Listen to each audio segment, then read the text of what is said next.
Polećem. Dobro.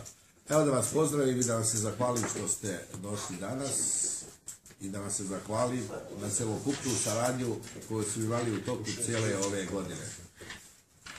Ja ponavljam, pošto sam gostovao u Medija centru u Beogradu jedan put, pa je bilo tamo 5-6 novinara, pa su me pitali zašto tamo, zašto ne u Subotici, i onda sam tamo rekao i izjavio da što se tiče Subotice i medija koji nas prate, mogu samo da kažem izuzetno pozitivno, ali su daleko u odnosu na vas. Vi ste ovdje bliži predsjedniku i premijeru, pa zbog toga smo došli u Beograd.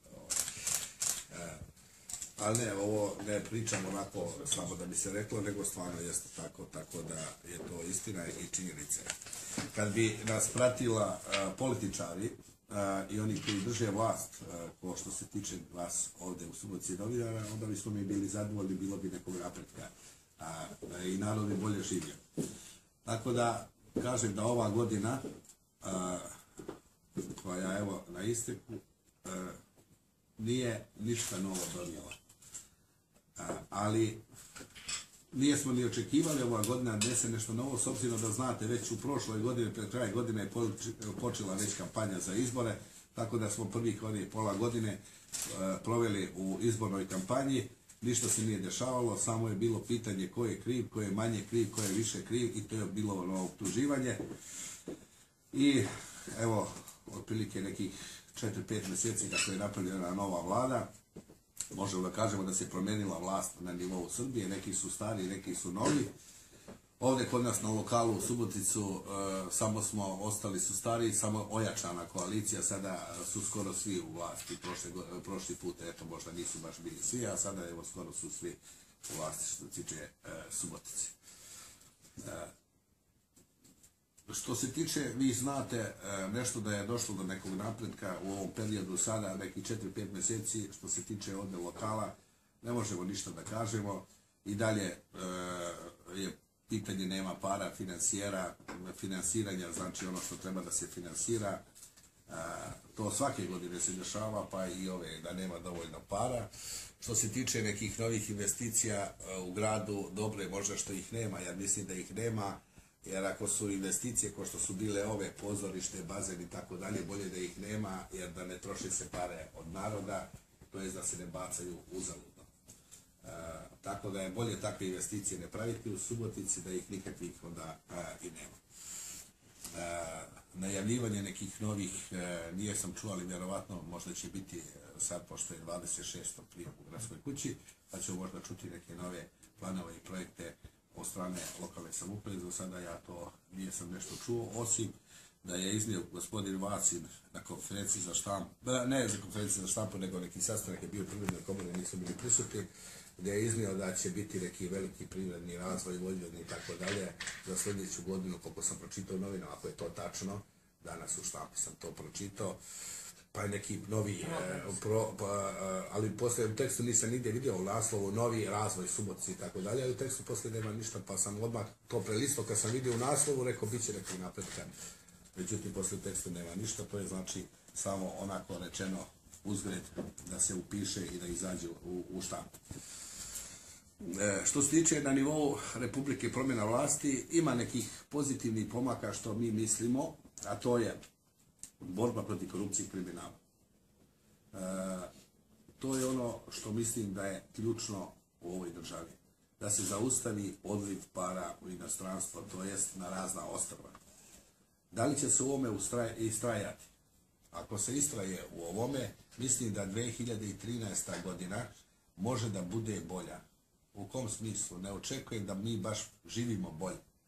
Ali malo pre sam spomenuo u razgovoru ovdje, ako iz kuće ne odlivate novac, neće biti ni prilivanja, ali ako ne odlivate novac, ostaćete na nekom onom stanju koje ste bili. Ali bolje i to stanje nego da idete u minus. Tako da u tom smislu je pozitivno, drugo isto ne vidimo da još nekih efekata ima. Da li će biti za sljedeću godinu, vidimo ministar Dinkić iz privrede najavljuje da će biti teška, ali ipak da će biti nekih pomaka kad je u pitanju privreda, spominju se neka nova ulaganja od strane stranih investitora i tako dalje, što je bilo dobro, a možda nešto dođe i onda po tom osnovu i u Suboticu.